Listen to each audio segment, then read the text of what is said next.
Takut kepada Allah bukan hanya malam Ramadan tanggal 15. Setiap saat harus kumpul sifat khauf dan roja.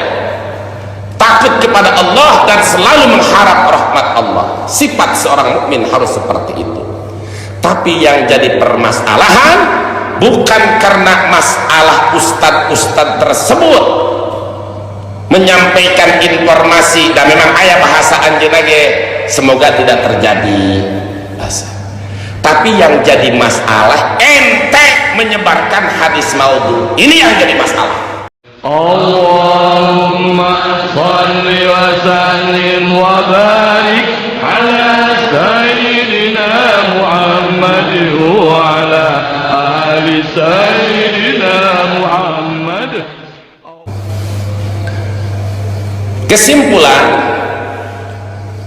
menurut ulama ahli hadis juga selain ahli hadis boleh meriwayatkan hadis-hadis dhaif, bahkan tidak menyebut sanad-sanad hadis dhaif dengan dua syarat. Syarat pertama, hadis dhaif tersebut tidak berkaitan dengan akidah. Kedua, tidak berkaitan dengan ahkamus syar'iyyah tentang hukum halal haram. Berarti dina urusan fadilah mun maca la ilaha illallah masakieu, mun maca istighfar sakieu, mun maca puasa bulan Rajab sakieu, fadilahna urusan-urusan fadilah teh. Bi khilafil ahadisil mawdu'ati fa innahu la yajuzu riwayatuha illa ma'a bayani wadhiha. Berbeda dengan hadis maudhu. Anu mungkin kurang terakhir tuh dina tarikh tadi itu di ujung hadis maudhu pembahasan dina kitab Baiquniyah mah, yaitu dina bab wal kadibul mukhtalatul masnu'u 'alan nabi fadzalikal mawdu'u wal kadibul mukhtalatul masnu'u 'alan nabi fadzalikal mawdu'u. Bagaimana tentang hadis maudhu? Menurut ulama ahli hadis, ulama selain ahli hadis, ulama usul fikih, ulama ahli fikih, fa innahu la yajuzu riwayatuha illa ma'a bayani wadhiha. Tidak boleh meriwayatkan hadis maudhu kecuali sekaligus menjelaskan kedudukan maudhunya. Ibu bapak, ini hadis maudhu. Saya nyampaikan memberi contoh saja, jangan diamalkan, jangan dijadikan akidah. Ini hanya menjelaskan. Nah, seperti tentang masalah anu beredar kiwari. Mana anu beredar kiwari? Loba jelma ustad anu ngaji hadis kadang-kadang lain menurut maknana ikut ulama ahli hadis. Ngan lolobana nu kitu teh lain kaluaran pondok pesantren, kecuali pesantrenna pesantren modern atau di sekolahan. Ai ngaran-ngaran di pondok pesantren anu bener-bener pesantren salafiyah moal ngagunakeun hadis jeung ayat pakai ilmu teknologi cocok logi, asal cocok jeung logika. Salah satu contoh masuk bahasa ayeuna kerame di mana bulan Ramadan tanggal 15 malam Jumat maka bakal terjadi bencana. Sieun ka Allah kudu, tapi bukan berarti harus mengedarkan hadis palsu. Pertama, fakta hampir 8 tahun atau 7 tahun sekali terjadi Ramadan itu malam 15 malam Jumat. Silahkan fakta dibuka. Bulan tahun Hijriah tahun 1393 Hijriah bertepatan dengan 12 Oktober 1973 Ramadan malam Jumat tanggal 15 tahun 73, berarti kakarak 2 tahun, lahir 7 Hiji 2 tahun tah terjadi Ramadan malam 15 malam Jumat.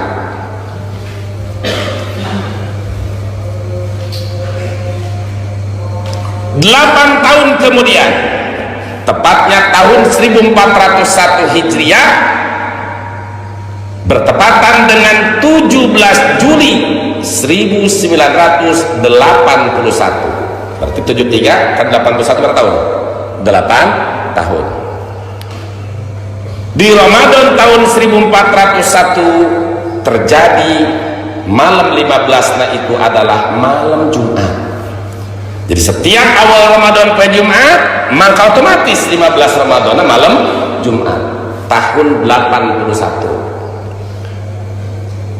8 tahun kemudian, tahun 1409 Hijriah, bertepatan dengan 21 April 1989, sama awal Ramadan Jumat, malam 15 Ramadan malam Jumat.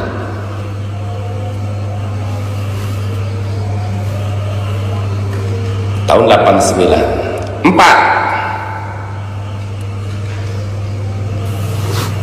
Tahun 1417 Hijriah, bertepatan dengan 24 Januari 1997, berarti berapa tahun dah? 8 tahun. 8 tahun, 4 kali 8 tahun. Sama. Di tahun 97 pun malam Ramadan, malam Jumat, 15 Ramadan, malam Jumat. Apa? 5. Tepatnya di tahun 1425 Hijriah, bertepatan dengan 29 Oktober 2004. Berapa tahun tambah? 7 tahun. 97 ke 2004 berapa? 7 tuh. Tadi mah 8, 8, 8, 4 kali, pas kalimat 7 tahun, 2004. Malam Jumat tanggal 15 Ramadan. Jadi 15 Ramadan malam Jumat. 5 genep. Terjadi lagi tahun 1433 Hijriah, bertepatan dengan 3 Agustus 2012. Berapa tahun kah? 8 tahun. Jadi berarti lo pada 8 tahun. 7 tahun gak rasa kali. 2004 ke 2012 berarti 8 tahun. Tahun 2012 tanggal 3 Agustus 1433 Hijriah, malam 15 Ramadan itu bertepatan dengan malam Jumat. Genap tahun 2012, ayeuna tahun 2020, bertepatan 1441 Hijriah dan tanggal 8 Mei 2020. 2012 dan 2020 sabaraha? 8 tahun. Berarti tina 7 fakta sejarah anu dihitung bae 7. Anu ngan 7 tahun masa kali ngumpul. Yaitu di tahun 97 ke 2004. Jaban nama 8 tahun, 8 tahun, 8 tahun. Nah, di tahun 73, tahun 81, 89, 97, 2004, 2012 dan sekarang 2020. Malam Jumat, malam Ramadan tanggal 15 terjadi, yaitu pada malam Jumat. Sudah 7 kali dari tahun 71 saja. Cuma dulu tidak terlalu beredar karena memang teknologi tidak secanggih zaman sekarang. Tapi dengan adanya teknologi zaman sekarang, banyak pertanyaan, SMS, semacam-macam, muskasieunan, mempersiapkan beas, bisi kejadian, hei lain kita mempersiapkan beas, loba istighfar, loba tobat, tungtungna ketakutannya berlebihan. Takut kepada Allah bukan hanya malam Ramadan tanggal 15, setiap saat harus kumpul sifat khauf dan roja, takut kepada Allah dan selalu mengharap rahmat Allah. Sifat seorang mukmin harus seperti itu. Tapi yang jadi permasalahan bukan karena masalah ustadz-ustadz tersebut menyampaikan informasi dan memang ayah bahasa anjeunna ge semoga tidak terjadi bahasa. Tapi yang jadi masalah ente menyebarkan hadis maudhu. Ini yang jadi masalah. Yang menyebarkan hadis maudhu inilah yang jadi masalah. Kenapa jadi masalah? Tadi sudah jelas dikaji dari berbagai hadis, bagian-bagian dhaif, hukum-hukumnya sampai hadis maudhu sudah jelas bahwa haram meriwayatkan hadis maudhu, hadis palsu, kecuali dijelaskan kepalsuannya. Mari kita kaji, buktikan hadis yang beredar. Riwayat hadis mengambil Nu'aim bin Hammad disandarkan kepada Abdullah bin Mas'ud. Abdullah bin Mas'ud dari Nabi, kata Humaid bin Hammad.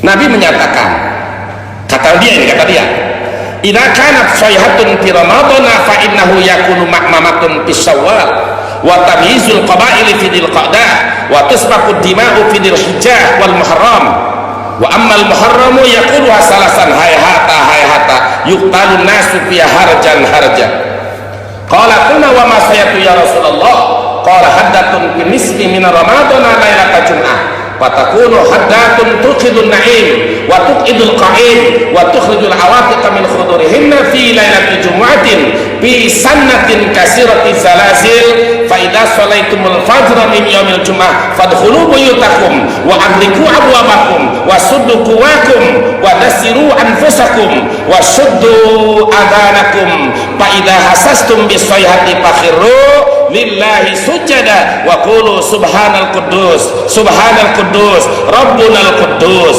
fa inna man fa'ala dzalika naja wa man lam yaqal dzalik halaka. Siapa yang mengeluarkan hadis ini? Nu'aim bin Hammad.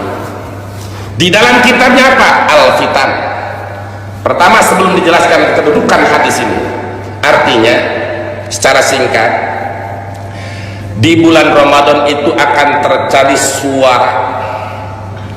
suara apa? Haddah, dentuman yang besar yang membuat kaget manusia. Yang tidur akan bangun, yang duduk pun akan berdiri, yang berdiri akan duduk, wanita-wanita pingitan keluar dari rumahnya. Terjadi di malam Jumat pada tahun yang banyak gempa. Nah, kapan itu terjadi? Haddatun fin nisbi min Ramadan lailata Jum'ah, yaitu malam 15 Ramadan, malam Jumat. Muncul beredar video, Gus, nyebar luar biasa, banyak yang ketakutan dari ini.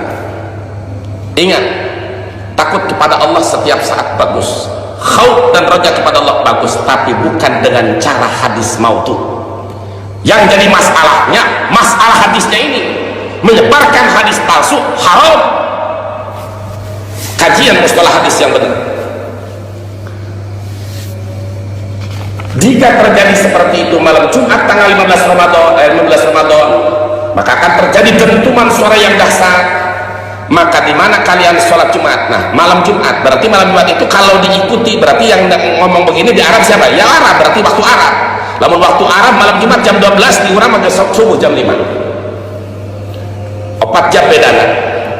Akhirnya orang jam 12 orangnya. Akhirnya jam 12 kurang 10. Berarti di Mekah ya jam 8 kurang 10. 4 jam. Malam Lailatul Nisfi. Namun terjadi di waktu Arab tanggal 12 berarti orang masuk subuh. Lalu di situ di mana kalian sholat subuh hari Jumat, fadkhulu buyutakum, ayo masuk rumah, wa agriqu ababakum, kunci pintu, tutup jendela, jaga diri, tutup telinga. Fa idza hasastum bisayhat, ketika ada suara jeritan, suara dentuman entah planet apa, langsung kalian harus sujud kepada Allah dan katakan subhanal qudus rabbunal qudus. Orang yang melakukan tersebut akan selamat, wa man lam yaqal dzalik, orang yang tidak melakukan itu akan celaka. Ini hadis adalah hadis maudhu. Mari kita kaji sekaligus dalam kajian masalah mustalahat hadis. Hadis ini hadis maudhu, tidak sah dinisbatkan kepada Nabi. Rasulullah bersabda, na'udzubillah. Tadi sudah jelas kata Imam Al-Hafiz Jalaluddin Suyuti, al-khabarul maudhu syarrul khabari wa dzikruhu li alimin bihi. Seburuk-buruknya hadis itu adalah hadis maudhu, hadis palsu. Bagi seorang ustaz, bagi seorang kiai, bagi orang yang tahu bahwa itu hadis palsu, haram meriwayatkannya, haram menyebarkannya, haram menyebarkannya. Kecuali jelaskan, ibu, bapak, saudaraku kaum muslimin, ini hadis palsu, ini hadis maudhu. Akan tetapi kita ayo tingkatkan ketakwaan kita kepada Allah. Jelaskan hadisnya, ngajak takwanya bagus. Ngajak takwa bukan berarti harus dengan hadis maudhu. Masih banyak hadis sahih, masih banyak hadis hasan, masih banyak hadis dhaif yang tidak derajatnya sampai kepada maudhu. Urusannya bukan masalah mengajak orang takut kepada Allah, bukan masalah penyebaran hadis maudhunya ini. Ingat, masalah urusan menyebarkan hadis maudhu. Menyebarkan hadis maudhu haram, kecuali dia jelaskan ini derajat hadisnya maudhu. Kenapa ini dikatakan maudhu? Mari kita kaji dalam mustalah hadis, rijalul hadis. Ini yang menulis hadis ini adalah Nu'aim bin Hamad.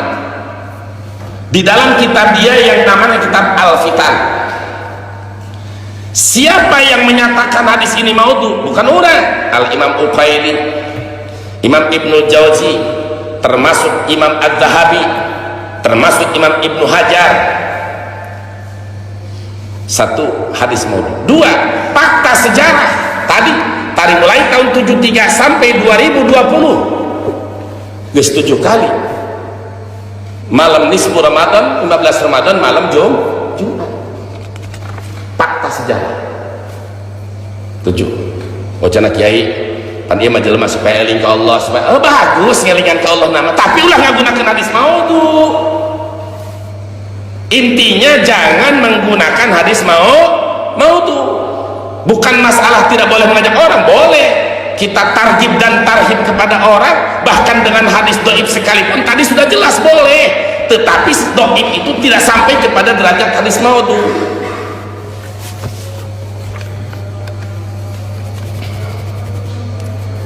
Pertama, Imam Abu Ubaid menyatakan dari Imam Abu Dawud bahwa Nu'aim bin Hamad isrina hadisan anin Nabi, ada 20 hadis yang dia sampaikan dinisbatkan kepada Nabi, laisal aslu, tidak ada sumber asalnya, maudhu.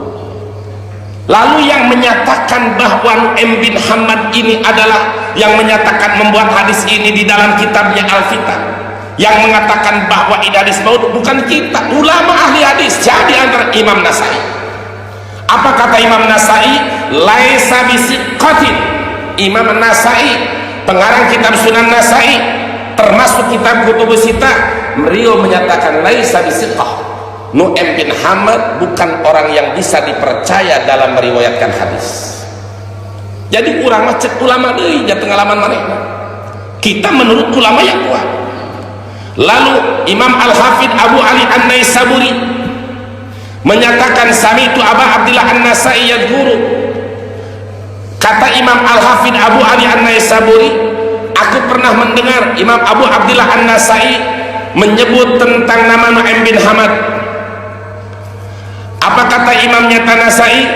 Begitu beliau menyampaikan beberapa hadis riwayat dari Imam Nu'aim bin Hamad, di ujungnya Imam Nasai mengatakan qad kasura tafarruduhu anil a'immatil ma'rufin bi ahaditsa kasiratin fasara bi haddi man la yuhtaju bihi. Kata Imam Nasai, memang Imam Nu'aim bin Hamad ini banyak menceritakan tentang hadis yang beda anil a'immatil ma'rufin daripada imam-imam ahli hadis yang maklum. Banyak bi ahaditsa kasirah, beliau banyak menceritakan hadis-hadis yang banyak yang berbeda dengan para imam-imam yang lain, sehingga beliau dengan banyaknya menceritakan hadis yang tidak maklum dengan para ulama-ulama muhadis yang lain, pasoro bihaddi man la yutajubih, maka Imam Nu'aim bin Hamad termasuk golongan orang yang tidak bisa dipakai hujjah. Berarti apa? Maudhu. Ulama besar tentangnya itu Nu'aim bin Hamad. Siapa yang mengatakan? Ibnu Hibban. Kata Imam Ibnu Hibban, rubbama akhta'a wa wahama. Imam Nu'aim bin Hamad terlepas dari kelebihan dan kekurangannya, beliau kadang-kadang salah dan lemah.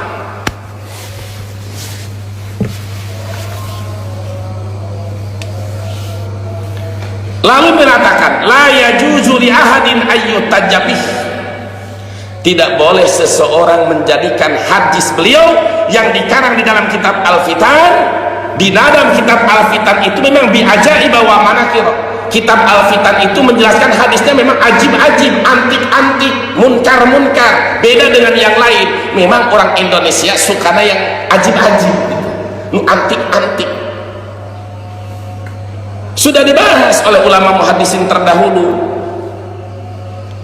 Bahkan Imam Ibnu Adi, setelah Imam Nyata menjelaskan tentang tadi, beliau menyatakan, qad kana ahadu man yatasallabu bis sunnah wa mata fi minatil Qur'an bil habsi wa amamatu ma ankara alaihi wa ma dzakartuhu wa arju ayyakuna bakadisi mustaqimah.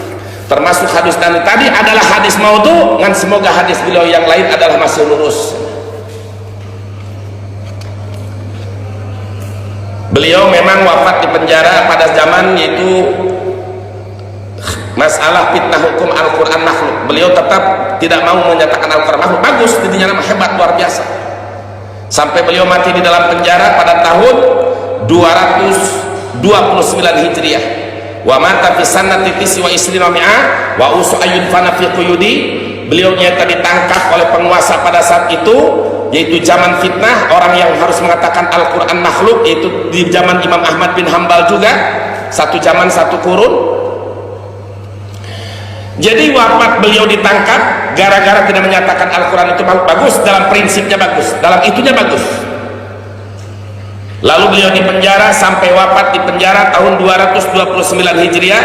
Namun sebelum wafatnya beliau wasiat, apabila saya meninggal di penjara ini, tolong dikuburkan saya fi quyudi dengan borgol-borgolnya. Jadi borgol saya ini, rantai saya ini, kalau saya mati, tolong dengan borgol-borgolnya bawa. Wa qala inni mukhasim, dan aku nanti di hadapan Allah akan melawan penguasa ini dengan bukti borgol ini. Mantap keberanian, luar biasa, sangat luar biasa, hebat ngabela agama. Tapi urusan hadis ieu na tah, dina urusan hadisna nu ieu termasuk kan hadis palsu.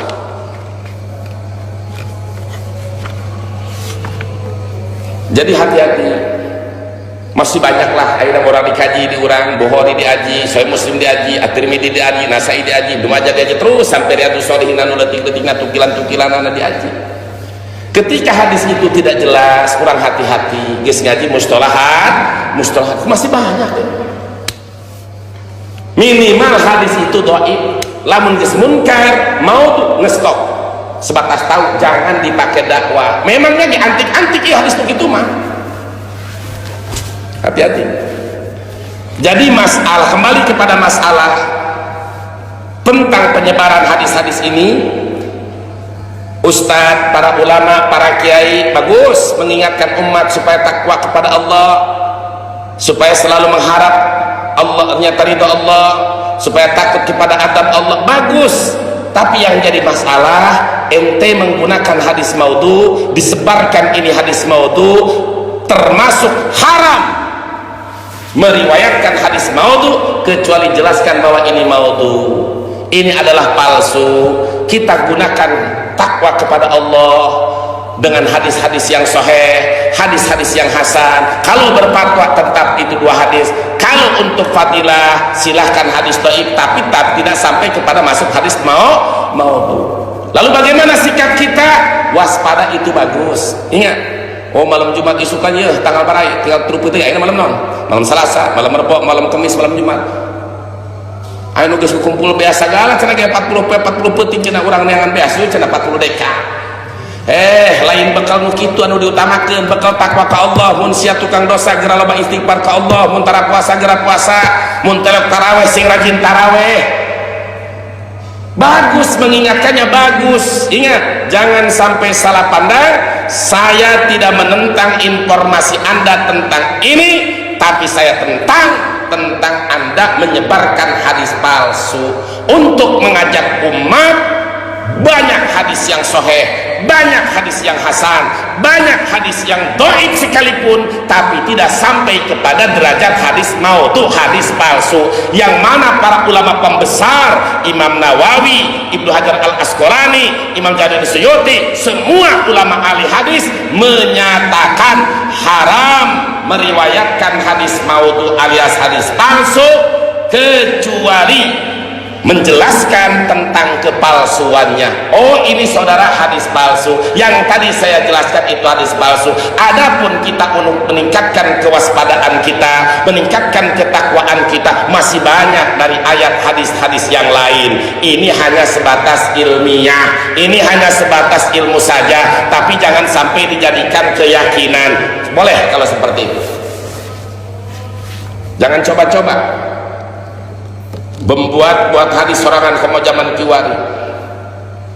Sering ngan sangis tadi bentaran gitu di tempat-tempat dakwah daya enaman kaya padahal qala Rasulullah Abdul Salam salah satun buka kusiati ini buka tak poin tino kitab Adkar Nawawi sampai kana Bukhari je Rasulullah disebutkan Abdul Salam salah satun ini karena Rasulullah idza salama salam ali salasan wa idza takallama a'ada bi kalimatin salasan hatta tufhama anhu. Aisyah nyebutkan Abdul Salam salah satu kepada Syarif Salam 3 kali ngajual Rasul ulah aing kan aku tuh cek aing Abdul Salam salah satu sabodo cek siapa aing mah tengah menangkan guys ya cek Rasulullah, padahal Rasul teu meunang kan cek Rasul jelas man qala alayya malam aqul falyatabawa maqadahu minan nar. Siapa orang yang mengatakan sesuatu menurut aku menjual namaku padahal aku tidak pernah mengatakannya, falyatabawa maqadahu minan nar, siap-siap tempatnya di dalam neraka. Dalam hadis yang lain, man kadzdzaba alayya muta'ammidan falyatabawa maq'adahu minan nar. Siapa orang yang berdusta atas namaku, membuat hadis palsu, siap-siap tempatnya di dalam neraka. Bahkan dalam hadis yang lain, di dalam kitab Sahih Muslim juga tetap sama. Apa kata Nabi?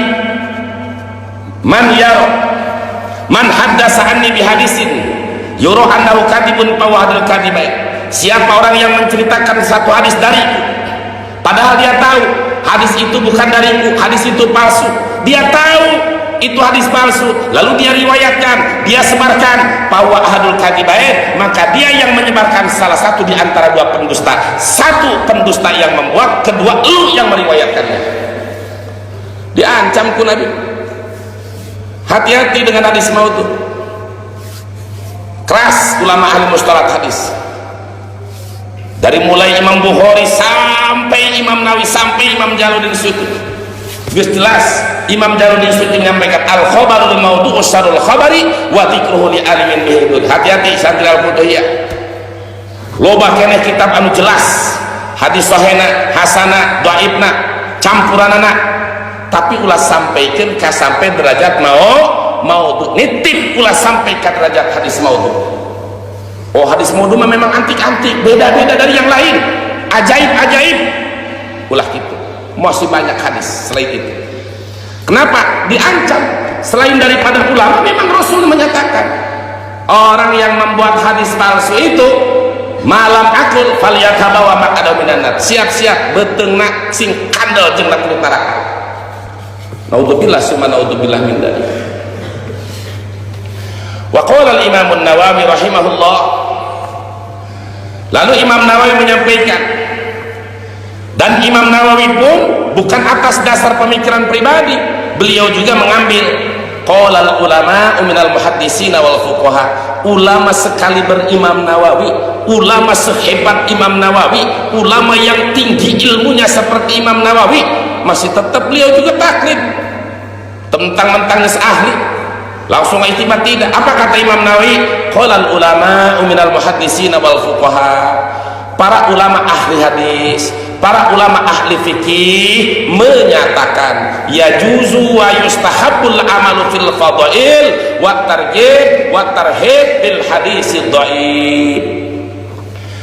Boleh, bahkan disunahkan mengamalkan yang berkaitan dengan padilah-padilah amal, dengan targhib supaya masyarakat semangat tentang pahala, juga tentang tarhib, menaknya tuh manusia takut dengan adab, takut dengan siksa, takut dengan bencana, boleh bil hadis dhaif, dengan hadis dhaif malam yakun maudhu'an, selama hadis dhaif tersebut tidak sampai kepada derajat maudhu, tidak sampai kepada derajat palsu.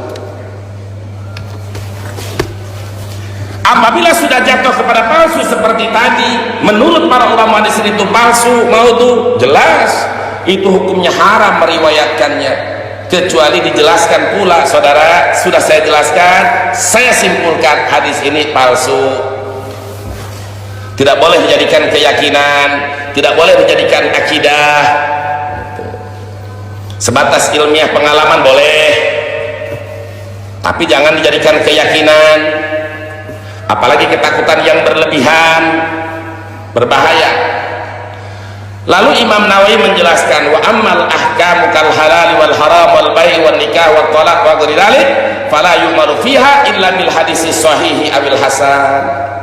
Adapun hukum-hukum syariat Islam seperti tentang halal, tentang haram, tentang jual beli, tentang nikah, tentang tolak dan lainnya tidak boleh diamalkan, dipakai hujah dalam hukum syariat kecuali hanya dengan dua: satu dengan hadis hasan, kedua dengan hadis satu dengan hadis sahih, kedua dengan hadis hasan. Baik hadis sahih atau hadis hasan boleh dipakai hujah dalam ahkamus syariah.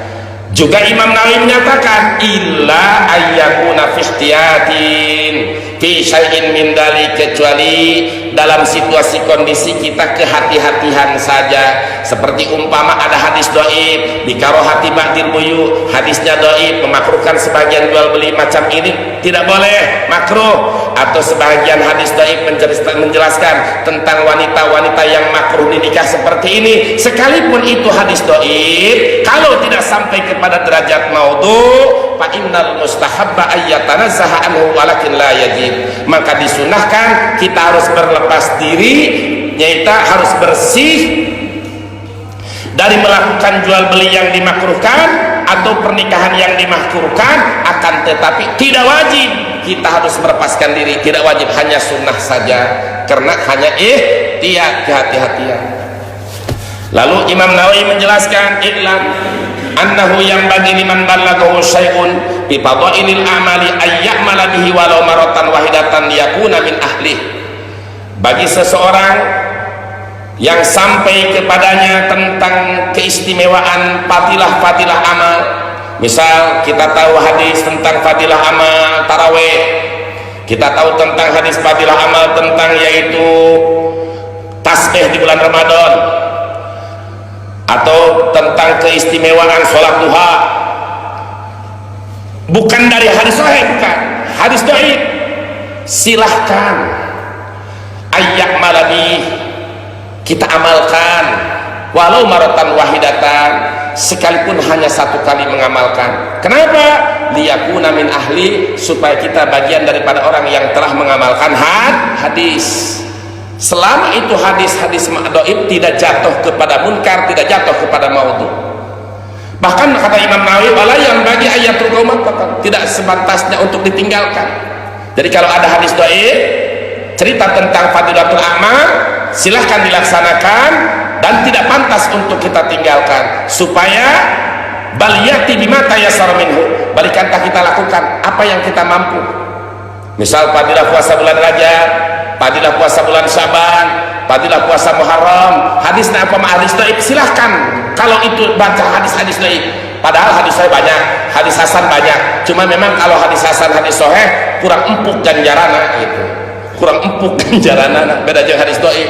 Salat tarawih malam sakitu ganjaranna, malam kedua sakitu ganjaranna, malam katilu sakitu ganjaranna gitu dah. Jadi kurang empuk gitu karasana, bikin jalma anu geus biasa hayang empuk bae gitu.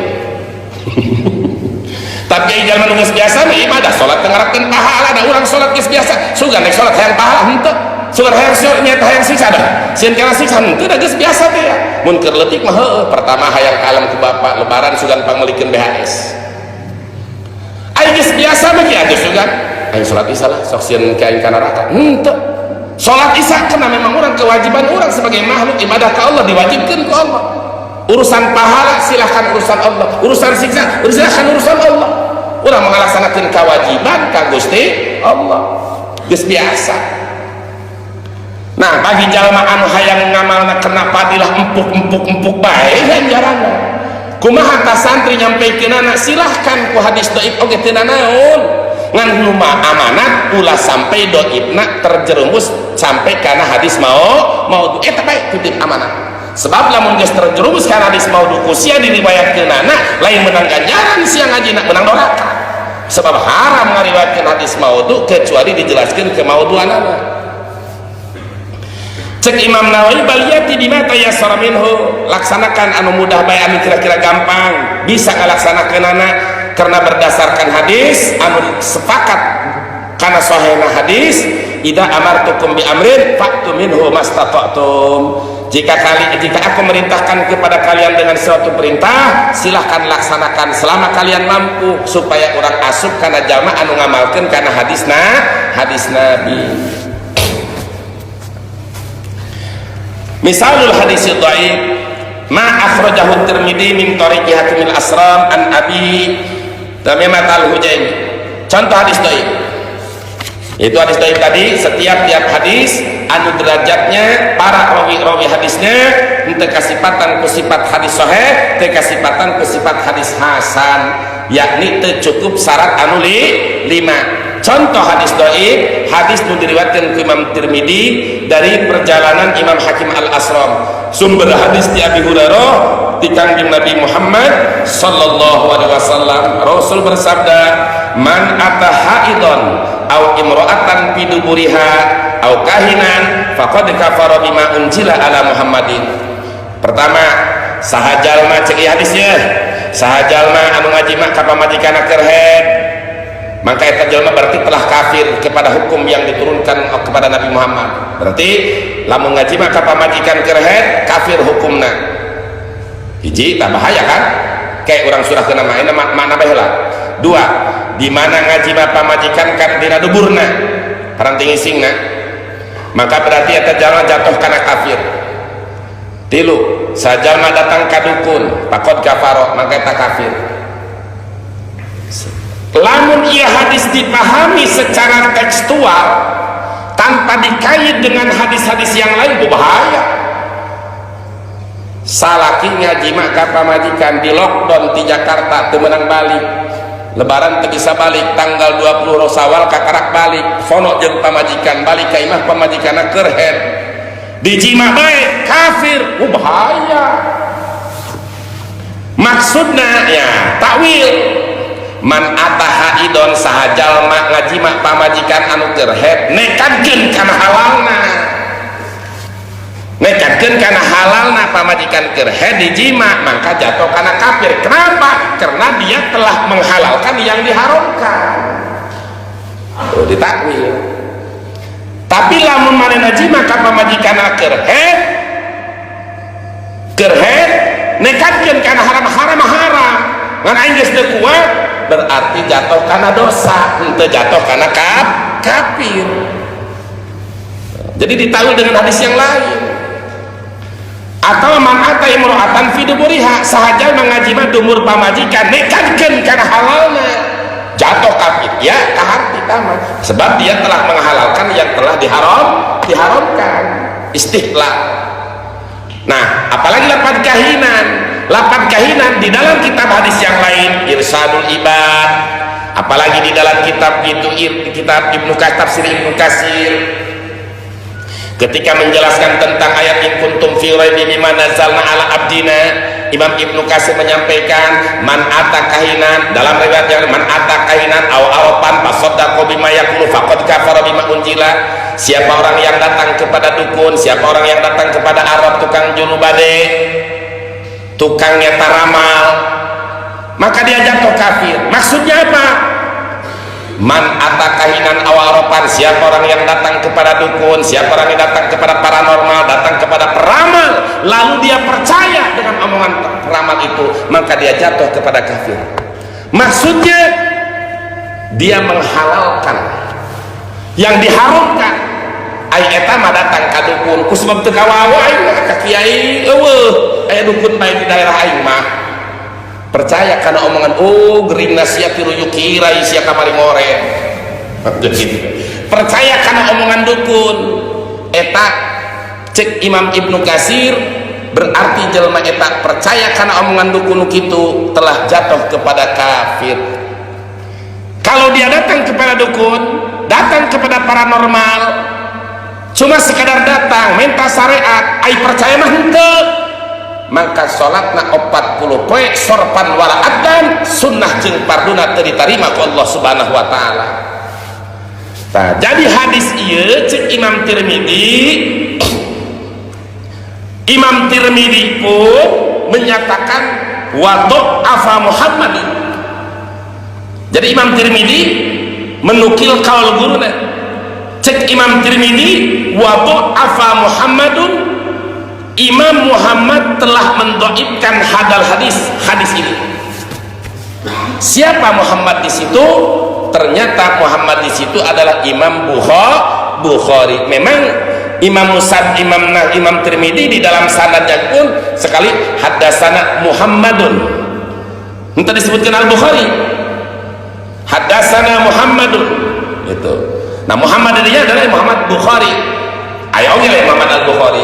Jadi kata Imam Tirmidzi, menurut guruku Imam Al-Bukhari, hadis ini jatuh kepada hadis dhaif. Dari sisi mana? Min kibali isnadihi, dari arah sanad. Ingat, sanad itu adalah silsilatur rijal al-musilatu lil matan atau ilal matan. Runtuyan para perawi hadis yang nyambung kepada matan hadis. Kata Imam Bukhari, hadis man ataha idan aw imra'atan itu dari sisi sanadnya dhaif. Dilihat siapa sanad di situ. Oh, ternyata di situ sanadnya ada Hakim Al-Asra. Menurut para ulama muhaddisin, ulama ahli rijalul hadis, wa qad dha'afahu ulama. Para ulama muhaddisin telah menganggap Imam Hakim Al-Asram itu sebagai lemah hadisnya. Bahkan faqad qala anhul Imamul Hafidz Ibnu Hajar rahimahullah. Imam Al-Hafidz Ibnu Hajar. Nah, dalam ilmu hadis Ibnu Hajar ketika dalam hadis yang dimaksud biasa Ibnu Hajar Al-Asqalani. Lamun dina fikih qala Syekhuna Fatul Ibnu Hajar Al-Haytami pengarang Tuhfatul Muhtaz. Jadi Ibnu Hajar Al-Hafidz Ibnu Hajar Al-Haytami ahli fikih.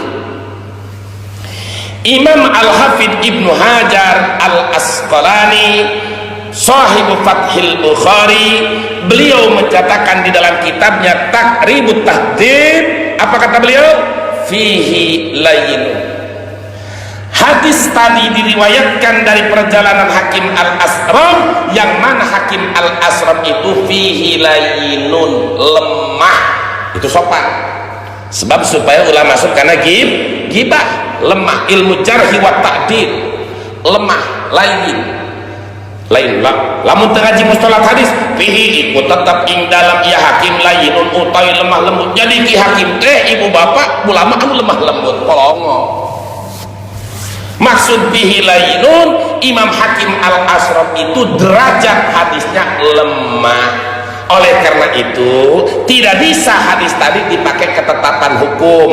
Karena apa? Sudah jelas bahwa menetapkan hukum itu harus dengan hadis sahih atau hadis hasan. Maka hadis dhaif tadi perlu ditakwil. Setiap hadis dhaif berkaitan karena hukum harus diperkuat oleh hadis hasan atau harus hadis sahih. Contoh, siapa orang yang menjima istrinya pada saat haid tadi jatuh kafir. Maksudnya apa? Mustahilan, dia anggap halal jima kepada istri yang sedang haid dan menghalalkan jima tersebut, maka dia jatuh kepada kafir. Kafirnya bukan dari perbuatan jima dengan istrinya, karena dia telah menghalalkan yang jelas-jelas diharamkan. Jadi istihlal. Kalau sekadar dia jima dengan istrinya sedalam keadaan posisi sedang haid, yakin hatinya pun meyakini bahwa ini haram, ngan geus nafsu najis teu kawawa, eta kan ukur jatuh kana dosa, henteu jatuh kana kafir. Al hadisul marfu'u qala an-nabi wallahu a'lamu bis-shawab.